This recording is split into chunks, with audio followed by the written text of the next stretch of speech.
সোহেল দাস কেন এই বয়সে বিয়ে করেছেন এটা নিয়ে অনেক মানুষের ঘুম হারাম হয়ে গিয়েছে। শুধু তাই নয়, বিয়ের ভিডিও ছবি প্রকাশের পর তুমুলভাবে সমালোচনার শিকার হতে থাকেন এই ব্যক্তি। সেখান থেকে আমি বলতে চাই, একজন মানুষের ভালো থাকার পূর্ণ অধিকার আছে তার। একজন মানুষের পছন্দের মানুষকে বেছে নেওয়ার অধিকার আছে। দুইজন মানুষ যদি একই সাথে সুখে থাকতে পারে, একই সাথে সুন্দর জীবন কাটাতে পারে, তাহলে আমাদের কেন এত সমস্যা সেটাই আমরা বুঝি না। যতদূর জানি সোহেল তাদের পরিবার থেকেও তেমন একটা সমস্যা না।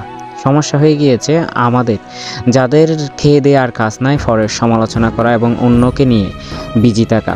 এই যে এই মানুষগুলো এত সুখে আছে, সুন্দর দিন কাটাচ্ছে এবং সুন্দর একটা জীবন শুরু করছে, এটা নিয়ে কেন আমরা সুখে হতে পারি না? এই যে সোহেল দাস, তিনি বিয়ে করেছেন তার সক্ষমতা আছে বলে, তার আর্থিক অবস্থা ভালো বলে, এবং তিনি চান সুন্দর একটা জীবন, এই জন্যই হয়তো বিয়ে করেছেন।